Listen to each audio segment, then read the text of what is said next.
Here's a list of creative businesses that you can realistically start earning money with. And here's a list of credible channels you can check out to learn about each business. Also, here are some plan B options in case plan A doesn't work out, or in case you urgently need money to support your plan A while you're building. These are the most legitimate things I could find until now, and when I find something new, I keep you updated. This is pretty much it. The rest of the video, I just explain and elaborate, but this is really it. Because none of those businesses are unknown or complicated, and each of these businesses require you to actually do the work, iterate on it, experiment with new things, and commit to it for long enough for it to start working, meaning around 6 to 12 months of consistent experimentation and iteration. This is what I want to do right now, and I document my journey on this channel so you can take away not only what works, but I think even more importantly, what doesn't work in what way, so you can make more informed choices for your own journey. Speaking of which, I've spent the last couple of days building this analogy in Minecraft to illustrate what the difference between freelancing and building your own business is. So both freelancing and your own business are like a house. However, freelancing is a house where somebody else has already built the base, cared for the groundwork, already organized all the materials, and you just need to assemble it for them. Of course, that's going to be a much quicker way to produce results and earn you money. But you're still building somebody else's house, meaning you have no control over who goes into it, whether you support that, what type of money your clients makes from your work, and if you're going to find clients at all. Building a content and product-based business is building your own house. You have to get all the materials yourself, envision what it's going to look like, and build it from the ground up yourself, or hire fitting people for your team. That's a much longer process that requires more patience and time to come to fruition.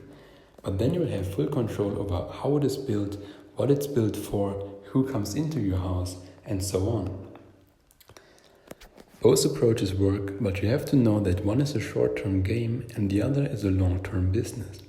What I find is the most aligned way to do it is to start out building houses for others, i.e. freelancing, first of all to build your skills, build your relationships and your assets, and of course earn money, so that you can use those same skills and that money to build your own house for the long term.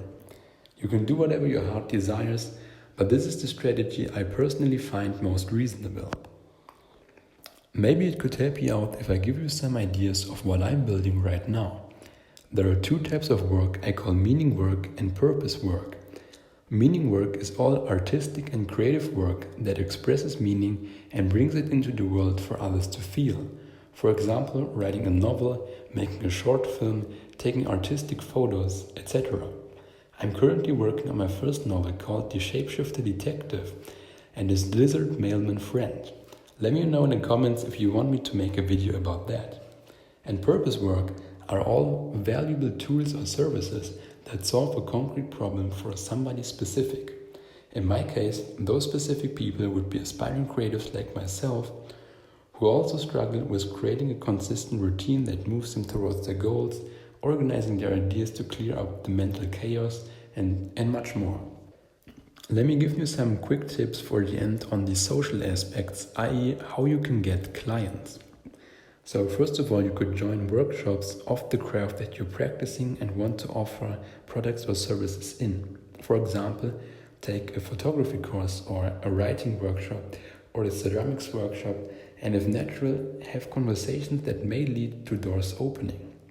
If you find local events that are relevant to your business, attend them and have conversations there. Go to places where your clients already are, both online and in person. For example, if you offer photography for restaurants, go to local restaurants and present yourself. If you offer LinkedIn ghostwriting for CEOs, search up LinkedIn CEOs and CEO groups and reach out there, etc. And the inbound approach. So you could look at the products you already love using and the creators you already love watching, do a sample for the case, like an email copy or a script, etc., and post it online, what is called a pitch in public, so that those clients and other clients like them may see it and may reach out to you. And generally, always have a clear offer, a concrete sample, a personalized pitch. Talk to the right people in the right ways, learn their ways, give what you want to receive, and do it with enough diversified volume to give yourself a proper chance of success.